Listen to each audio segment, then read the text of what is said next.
Join कैला Bhimaiah rummy भैया। जो समाज पर अन्य अत्याचार करे उससे जो लड़ाई लेगा उसी पर ना होगा मुकदमा। जो घर में अपने रहेगा चूल्हे में बैठ कर रहेगा तो उसको उस पर मुकदमा कैसे होगा। देखिए हमारे भारत में ना तमाम प्रकार के मनवादी हैं। तो भाग्यशाली रहेंगे कि चंद्रशेखर भैया का पैर हमारे जमीन पर पड़ेगा।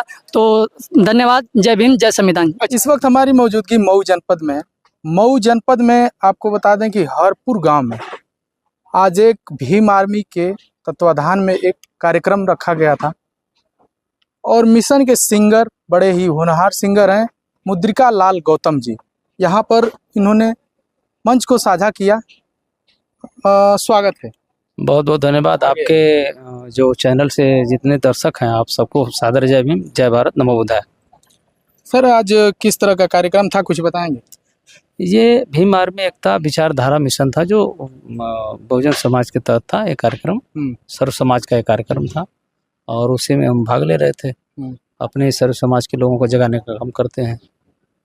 तो किस तरह से जगाते हैं, कैसे, क्या कुछ माध्यम होता है? माध्यम हम लोग को गीत का माध्यम होता है। हम लोग गीत के वजह माध्यम से ही पूरे समाज को जगाने का काम करते हैं। तो दर्शकों को थोड़ा सुनाइए। क्या सुना बताइए। जो आपको अच्छा लगे, जिस तरह से आप समाज को जगाने का काम करते हैं। अभी अभी मैं एक गीत यहाँ पे गाया हूँ। होखे न देहिया में नरमी भैया, होखे न देहिया में नरमी भैया, ज्वाइन कैला भीमया रमी भैया। ये भीम आर्मी का एकता मिशन का एक संदेश है। एकता अखंडता के दीप तू जरावा, नशा मुक्त अपने समाज के बनावा,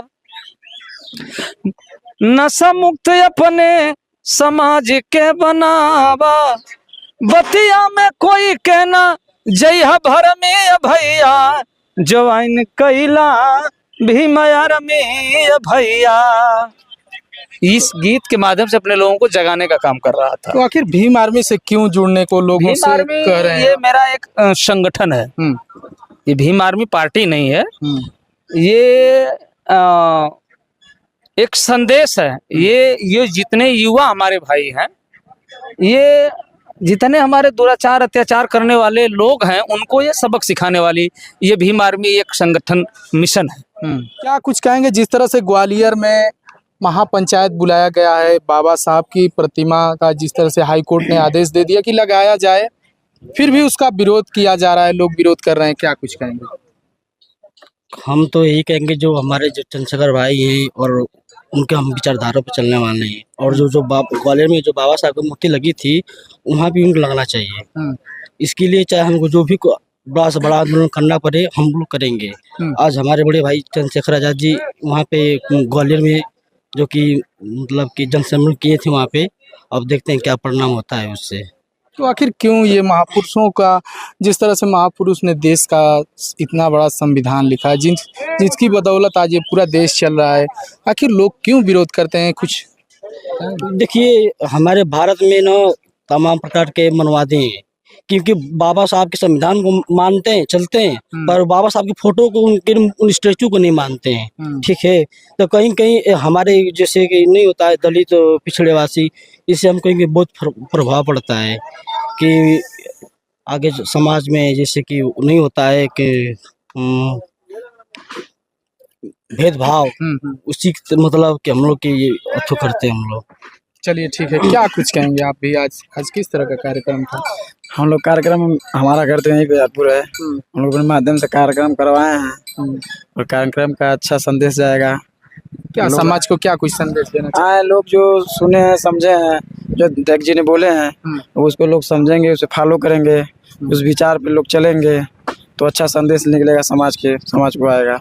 अच्छा, प्रदेश अध्यक्ष जी ने तो अभी शिक्षा पे बड़ी गहनता से विचार किए हैं, क्या कुछ कहेंगे? शिक्षा पर लोग जिस तरह से नए नए युवा इधर उधर भटक रहे हैं, तो क्या कुछ आप क्या संदेश देना? शिक्षा का मतलब है कि सर पढ़ना भी जरूरी है और पढ़ने का मन नहीं कर रहा है तो किसी क्षेत्र में अच्छे से काम करिए।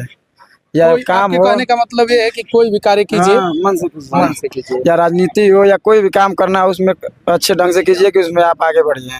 पढ़ना है तो पढ़िए भी करिए अच्छे से, नेतागिरी करना है तो नेतागिरी बढ़िया से कीजिए। कोई भी काम ऐसा करना है तो उसमें मन से काम करिए। चलिए ठीक है, बोलिए क्या कुछ कहना चाहेंगे आज इस कार्यक्रम को लेकर?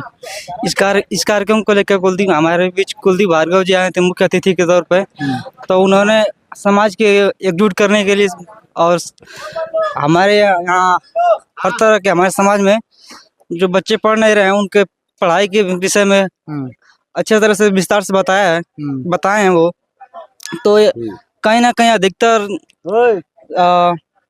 हमारे यहाँ गार्जियन भी आए हुए थे, तो कहीं ना कहीं बहुत ज्यादा असर पड़ेगा जिससे वो अपने बच्चों पर ध्यान देंगे, उनकी पढ़ाई की शिक्षा पर।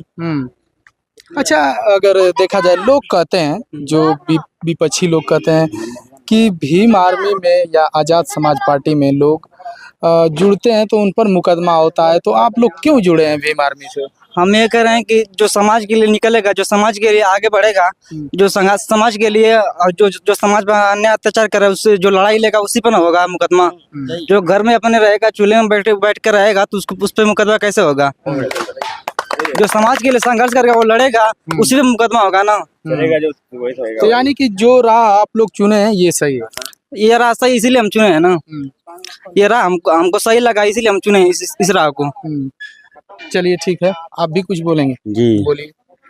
हमारे यहाँ हरपुर चट्टी पे बहुजन भाईचारा सम्मेलन था जिसमें कि मुख्य अतिथि डॉक्टर कुलदीप भार्गव जी आए थे। तो हम लोग यही संदेश देते हैं कि जैसे समाज में जितने युवा बहन बेटी माई और मतलब समझाने का प्रयास करते हैं, जागरूक करने का, कि सब संगठित रहो, संघर्ष करो।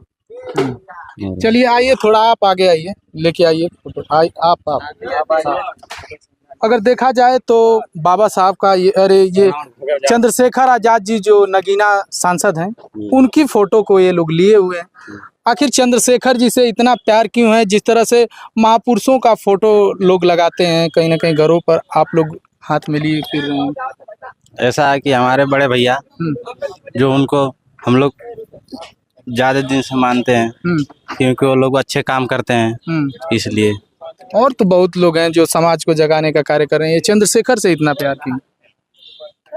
चंद्रशेखर भाई हम लोग के लिए चलते हैं, हमारी आवाज़ उठाते हैं और हमारे बहन बेटियों को, चाहे ग्वालियर का मामला हो, चाहे जाति जनगणना का मामला हो, चाहे बहन बेटियों को हो, तो उस पर हमारे चंद्रशेखर भाई जाते हैं।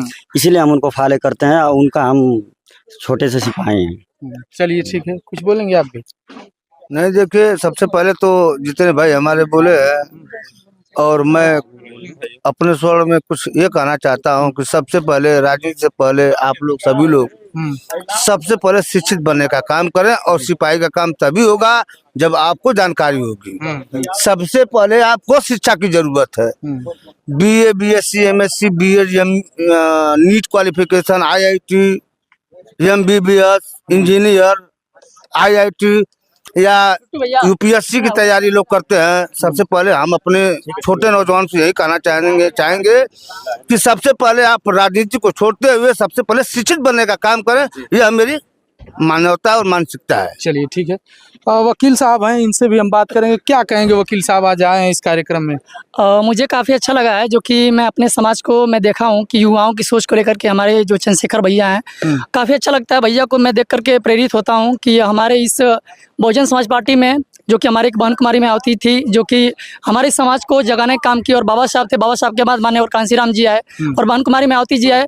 हमारे ऐसे युवा सोचों के लिए एक प्रेरणा के स्रोत बनते जा रहे हैं हमारे चंद्रशेखर भैया जी को मैं धन्यवाद बोलूँगा और उनको माल्यार्पण करता हूँ अपने वॉइस के माध्यम से, जिन्होंने हमारे इस युवाओं की सोच को उन्होंने समझने का काम किए। और ऐसा हमारे हरपुर ग्राम सभा, जो कि मऊ जिले में हरपुर ग्राम सभा जो हमारा जिला गांव पड़ता है, उसमें ऐसा कार्यक्रम हुआ और जो कि संपन्न हुआ। और मैं चंद्रशेखर भैया से यही आग्रह करूंगा कि यदि मेरी वॉइस, यदि मेरी आवाज़ उनके यहाँ जा पाती है तो मैं उनसे आग्रह करूंगा कि एक बार हमारे हरपुर ग्राम सभा में यदि उनका पैर पड़ जाता है तो हम सभी भाग्यशाली रहेंगे और सौभाग्यशाली रहेंगे कि चंद्रशेखर भैया का पैर हमारे ज़मीन पर पड़ेगा। तो धन्यवाद। जय भीम, जय संविधान। अच्छा, एक सवाल और वकील साहब, अगर देखा जाए जिस तरह से प्रदेश अध्यक्ष जी आए थे, महिलाओं में बैठे थे, शिक्षा पर गहन विचार किए हैं, तो आप भी क्या कुछ अपने माध्यम से लोगों को संदेश देना चाहेंगे? जिस तरह से शिक्षा से लोग वंचित रह जा रहे हैं, तो अभी उन्होंने तमाम बातें की शिक्षा पर, क्या कुछ आपका विचार है? जी, मैं यही कहना चाहूँगा कि जैसे अपने समाज के युवा जन को भी और अपने माताओं बहनों को भी मैं कहना चाहूँगा कि जो हमारे युवा जन यहाँ पे जितने भी यहाँ पे लोग इकट्ठे हुए थे युवा जन, मैं कहूँगा कि आप लोग नेताओं का नहीं युवाओं का साथ दें, क्योंकि युवा जन जो हमारे चंद्रशेखर भैया हैं हमारे शिक्षा को लेकर के, और जो आजकल हमारी बहन बेटियों का प्रताड़ित किया जा रहा है और लोगों को उनके समानता को नहीं समझा रहा है कि सम्मान कैसे बहन बेटियों को कैसे सम्मान दिया जाता है, ये चीज़ नहीं समझ पा रहे हैं। तो चंद्रशेखर भैया इस आवाज़ों को उठाने का काम कर रहे हैं और मैं अपने युवा जन और अपने बहन बेटियों से कहना चाहूँगा कि आप लोग हमारे बाबा साहब की तिल मुद्रे हैं, शिक्षित बनो और संगठित रहो, संघर्ष करो। और हमारे बाबा साहब ये भी कह गए थे कि शिक्षा वो शेरनी का दूध है, जो पिएगा वो दाढ़ेगा। तो मैं उस शिक्षा को ग्रहण करता हूँ और अपने युवा जन से ये भी कहना चाहूँगा कि शिक्षा को आप भी ग्रहण करिए, और जो शिक्षा वो शेरनी का दूध है, जो पिएगा वो दाढ़ेगा। आपके पास यदि शिक्षा रहेगा तो आप किसी भी सेक्टर में जाएं, और किसी भी सेक्टर पैसा कमाने का हो, पढ़ाई लिखाई को आप जाएंगे तो वहाँ पे दाढ़ने काम करेंगे। तो भैया बस यही मैं कहना चाहूँगा अपने युवा भाईजन से। जय भीम। तो आप देख सकते हैं तमाम शिक्षित, तमाम प्रबुद्ध लोग यहाँ पर मौजूद हैं, जिन्होंने अपनी बातों को रखा। कहीं ना कहीं इनका कहना है कि चंद्रशेखर आज़ाद जी से हम वैसे ही नहीं जुड़े हैं, उनकी लड़ाई जो होती है ज़मीनी होती है, कहीं ना कहीं बहन बेटी समाज के लिए लड़ाई होती है, इसलिए हम लोग भीम आर्मी आज़ाद समाज पार्टी से जुड़े हुए हैं। और अभी इस कार्यक्रम में जो प्रदेश अध्यक्ष हैं, उत्तर प्रदेश के वर्तमान प्रदेश अध्यक्ष कुलदीप भार्गव जी यहाँ पर मुख्य अतिथि के तौर पर आए हुए थे। उनका शिक्षा पर गहनता से विचार किया गया, वो किए हैं। बाकी आप इनकी बातों से कितना सहमत हैं कमेंट बॉक्स में बताइए, और मिलते हैं नेक्स्ट वीडियो में। जय हिंद, जय भारत।